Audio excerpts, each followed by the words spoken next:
गुरुर्ब्रह्मा गुरुर्विष्णू गुरुर्देव महेश्वर गुरु साक्षात परब्रह्म तस्मै श्री गुरुवे नमः. जयांचे केल्या स्मरण होय सकळ विद्यांचे अधिकरण तेची वंदू चरण श्री गुरुचे. मित्र हो, आज आपण भगवान श्रीकृष्णाची जी दिव्य पवित्र आणि निर्मळ अशी जी वाणी, जिला भगवद्गीता म्हणतात, त्या भगवद्गीतेवरील गीतेमधील दुसऱ्या क्रमांकाचा जो अध्याय, ज्याचं नाव आहे सांख्ययोग, त्यालाच बुद्धियोग असं सुद्धा म्हणतात, त्यातील श्लोक क्रमांक 16वा, त्यावर आपण थोडंसं चिंतन करणार आहोत. तर तो श्लोक आहे, ना सतो विद्यते भावो ना भावो विद्यते सत उभयोरपि दृष्टोंतस त्वनयोस्तत्वदर्शिभी. म्हणजे भगवंत अर्जुनाला उपदेश करताना म्हणतात की असत वस्तूला अस्तित्व नाही आणि सत्वस्तूचा अभाव नसतो. अशा रीतीने या दोहोंचेही सत्य स्वरूप तत्वज्ञानी पुरुषांनी पाहिले आहे. तर आता इथं असत वस्तू आणि सत्वस्तू याचा उल्लेख आलेला आहे. तर असत वस्तू म्हणजे जी जी आज आहे उद्या असेलच याची गॅरंटी नाही, किंवा जी आज जशी आहे उद्या तशी असेल याची बी गॅरंटी नाही. म्हणजे जी वस्तू बदलणारी आहे किंवा जी वस्तू नाश पावणारी आहे त्या वस्तूला असत वस्तू म्हणतात. आणि या उलट जी वस्तू पूर्वी होती, आजही आहे आणि पुढेही राहील, म्हणजेच निर्गुण निराकार परमात्मा, त्या वस्तूला सत्वस्तू असं म्हटलं जातं.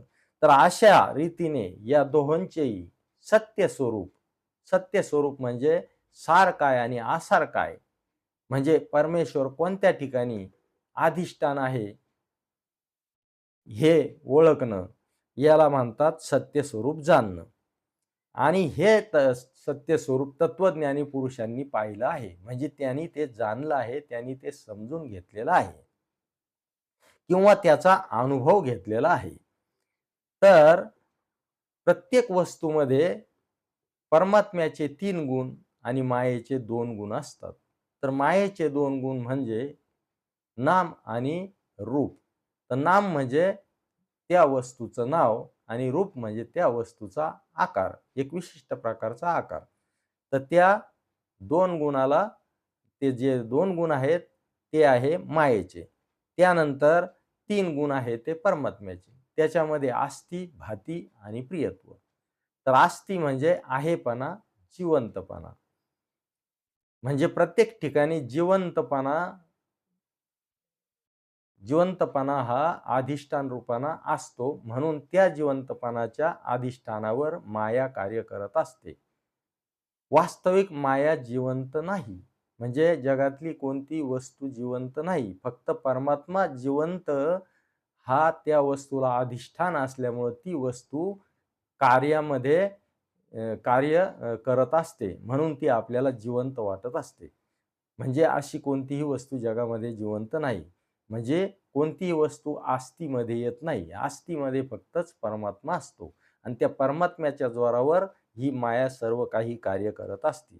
आता हे झालं आस्ती. आणि भाती. भाती म्हणजे चिदाभास, ज्याला शास्त्रामध्ये चिदाभास म्हणतात, जो आपल्याला भ्रम झालेला आहे. मी देह आहे हा जो भ्रम झालेला आहे, तो भ्रम म्हणजेच भांती, म्हणजेच अज्ञान. मग त्या अज्ञानातून काय होतं, आपण म्हणजे आपलं मन काय करतं, कारण देह म्हणजे अज्ञान देह निर्माण करतं. आणि कारण देह काय करतो, सूक्ष्म देहाला बनवतो. आणि सूक्ष्म देह आपल्या इच्छापूर्तीसाठी, म्हणजे आपल्या इच्छा भोगण्यासाठी त्यापुढचा जो स्थूल देह त्याला जन्म देत असतो. परंतु ज्या वेळेस आपल्याला ज्ञान होत असतं, म्हणजेच गुरुकडून आपल्याला ज्ञान होतं, गुरु आपल्याला ज्ञान देतो, मग आपलं मन महाकारण देह तयार करत असतं. मग तो महाकारण देह म्हणजे ज्ञान देह. मग आता अज्ञान देहाला काटण्यासाठी महाकारण देह आल्यानंतर अज्ञान देहाचा नाश होणं स्वाभाविक आहे. म्हणजे ज्ञानाच्या आधारे अज्ञानाचा आपण नाश करतो. म्हणजे अज्ञान देह गेला म्हणजे कारण देह गेला, तर कार्यदेह आपोआपच नष्ट होतात. कारण कारणामध्ये कार्याचा लय होत असतो. हा शास्त्राचा सिद्धांत आहे. जसं आपल्याला दवाखान्यात जायचं तालुक्याच्या गावी आणि आपलं काहीतरी दुखतंय. समजा उदाहरणार्थ पोट दुखतंय.